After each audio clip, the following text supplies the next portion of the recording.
बिल्कुल बिल्कुल, यानी कि जो तमाम तकनीकी पक्ष एसबीआई ने रखे हैं और जिस तरीके की टिप्पणी अंकित अभी आई है, तो इसमें क्या अभी तक ये स्थिति बन रही है कि जो हरीश साल्वे कह रहे हैं कि अगर बिना कंपाइल किए देना हो तो 3 हफ्ते लग सकते हैं, तो क्या लगता है कि एसबीआई को ये वक्त मिल सकता है? अब ये कहना जल्दबाजी होगी, लेकिन हाँ इतना लग रहा है कि एसबीआई को थोड़ा वक्त मिल सकता है। क्या वो 3 हफ्ते का होगा, क्या वो 1 हफ्ते का होगा, 10 दिनों का होगा, देखना दिलचस्प होगा। लेकिन अब ये लीजिए, एसबीआई की तरफ से एक बार फिर से जब आदेश लिखवाया जा रहा था, यहां पर एक जानकारी और दी गई है कोर्ट को कि खरीदारों की जानकारी और बॉन्ड का ब्यौरा एसबीआई के मुख्य ब्रांच में सील लिफाफे में रखा है। यानी कि जो मुंबई की ब्रांच है एसबीआई की, वहां पर सील लिफाफे में ये सारी जानकारी रखी हुई है। लेकिन एसबीआई लगातार बता ये रहा है कि ये मैनुअल फॉर्म में है, डिजिटल फॉर्म में नहीं है, लिफाफे में रखी हुई है। तो सुप्रीम कोर्ट ने जब सुनवाई हो रही थी यही कहा था कि सील लिफाफा अगर आपके पास में है तो उसको हमको दीजिए, हम खोल देते हैं। नहीं, आप चुनाव आयोग को दीजिए, चुनाव आयोग डेटा को अपलोड कर देता है साइट पर, सबको पता चल जाएगा कि क्या है उस सील लिफाफे में। तो एसबीआई की तरफ से यह जरूर कहा जा रहा है कि जानकारी हमारे पास में पुख्ता है, लेकिन दलील एक है कि हम उस डेटा को कंपाइल कर रहे थे, जिसको सुप्रीम कोर्ट ने साफ तौर पर कह दिया है कि हमको व्यवस्थित डेटा नहीं चाहिए। तो आपसे कंपाइल करने को कहा किसने है? तो एक तरह से अब जो फिलहाल अब तक की जो सुनवाई है और अब तक का जो आदेश आया है उसको देख के ये लग रहा है मुमकिन है कि सुप्रीम कोर्ट कुछ दिनों का वक्त दे दे, लेकिन ये भी कह देगा कि आपको डेटा व्यवस्थित करने की जरूरत नहीं है। आपके पास जो डेटा है वो रॉ फॉर्म में ही आप चुनाव आयोग को दे दें या सुप्रीम कोर्ट में दे दें। हालांकि आदेश जारी है और आदेश का इंतजार है। जी बिल्कुल, यानी कि अंकित ये मान सकते हैं कि अब तक जो सुप्रीम कोर्ट का रुख रहा है, जिस सख्ती से सवाल किए गए, उसमें ये मान सकते हैं कि जो 30 जून तक की बात हो रही है, कम से कम उतनी बड़ी मियाद तो एसबीआई को नहीं मिलने जा रही है।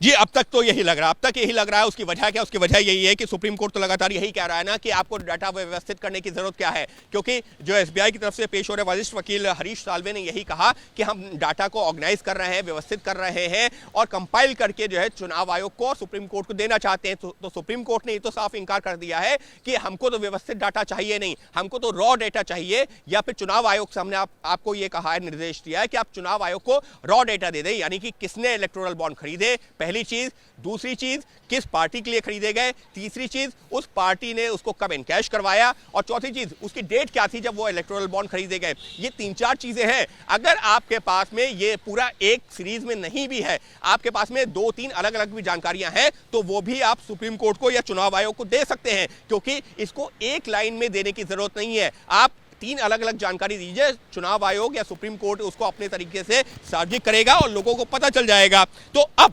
एसबीआई की एक दलील और सामने आ रही है। सहयोगी निपुण सहगल जो कि लगातार कोर्ट में मौजूद है, उनकी तरफ से जानकारी आ रही है कि सुप्रीम कोर्ट आदेश लिखवा रहा था, लेकिन उसी बीच में एसबीआई के जो वरिष्ठ वकील हैं हरीश साल्वे, उन्होंने अपनी दलील एक और सामने रखी है। उनका यह कहना है कि कैश करवाने वालों की जानकारी भी अलग से रखी गई है। जिस बात का मैं जिक्र कर रहा था कि जिसने खरीदी और जिसने उसको कैश करवाया, जिस राजनीतिक दल ने, वो जानकारी भी अलग से है। दोनों का मिलान करना कठिन काम है। 22,000 से ज्यादा बॉन्ड 2019 से 2024 के बीच खरीदे गए। तो इस वक्त के लिए पहला फिगर सामने आ गया है। बिल्कुल, पहला फिगर क्या है कि अप्रैल 2019 से लेकर के 15 फरवरी 2024 के बीच में 22,000 इलेक्टोरल बॉन्ड खरीदे गए। इस तरीके की जानकारी सामने आई है और बताया यह जा रहा है कि जो एसबीआई है उसके पास में तमाम जानकारियां मौजूद हैं। ऐसा नहीं है कि जानकारी नहीं है, जानकारी है, लेकिन एसबीआई की कोशिश ये है कि कहीं उस जानकारी में किसी भी तरह की त्रुटि ना हो, किसी तरीके की आगे जाके दिक्कत ना हो। कोई जो है ऐसा ना हो जो जिसने इलेक्टोरल बॉन्ड खरीदा है, कोई जो बायर यानी कि क्रेता है, उसका नाम किसी गलत बॉन्ड के सामने या गलत पार्टी को जो फंड गया है, डोनेशन गया है, उसमें जो चला जाए। लिहाजा इसको जो क्रॉस चेक किया जा रहा है, लेकिन सुप्रीम कोर्ट फिलहाल इस दलील से बहुत ज्यादा सहमत नजर नहीं आ रहा है। और निपुण ने जो जानकारी दी है उसी को दोहरा देता हूं कि 2 सेट्स में आंकड़े होने के चलते कुल 44,000 से अधिक का आंकड़ा है और वो आंकड़ा मैनुअल है, इसलिए उसके मिलान में वक्त लग रहा है। यानी कि एसबीआई क्या कह रहा है, हमारे पास में 2 सेट्स में आंकड़े हैं। पहला, कब इलेक्टोरल बॉन्ड खरीदा गया और किसने खरीदा, और दूसरा सेट है वो ये कहता है कि किस राजनीतिक दल को चंदा गया और उस राजनीतिक दल ने वो चंदा कब जो एनकैश किया, बैंक से कब पैसा लिया है। तो ये 2 सेट्स हैं अलग अलग, इनका मिलान करना एक प्लेटफॉर्म पे जरूरी है जिससे कि किसी तरीके की दिक्कत ना हो। और एसबीआई कोर्ट को यही कन्विंस करने की कोशिश कर रहा है। बिल्कुल, लेकिन अंकित एक बहुत ज्यादा कन्विंस होता नजर आ नहीं रहा। बिल्कुल, लेकिन एक सवाल इस पूरी दलीलों के बाद उठता है कि ये बिल्कुल एसबीआई की दलील मानी जा सकती है कि हर एक व्यक्ति का नाम देखना पड़ेगा कि किसने बॉन्ड खरीदा है, वरना हो सकता है असहज स्थिति बन जाए। लेकिन कम से कम एसबीआई ये तो बता सकता था, जैसा कि अब सामने बात आ रही है कि 22,000 ज्यादा बॉन्ड खरीदे गए, तो कितने बॉन्ड किस पार्टी के दल में कैश कराए गए बिना नाम लिए, तो कम से कम ये आंकड़ा एसबीआई दे ही सकता था 15-20 दिन के वक्त में।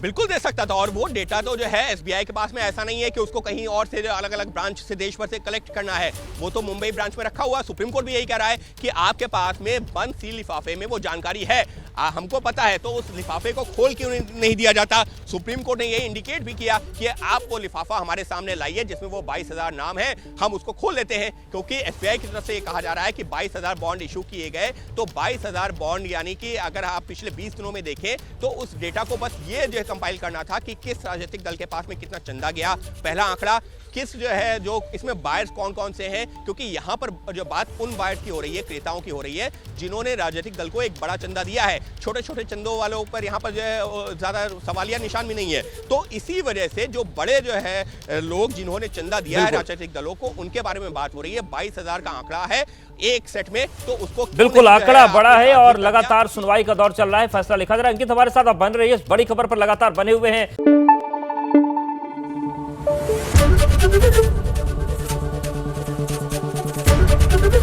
एबीपी न्यूज आपको रखे आगे।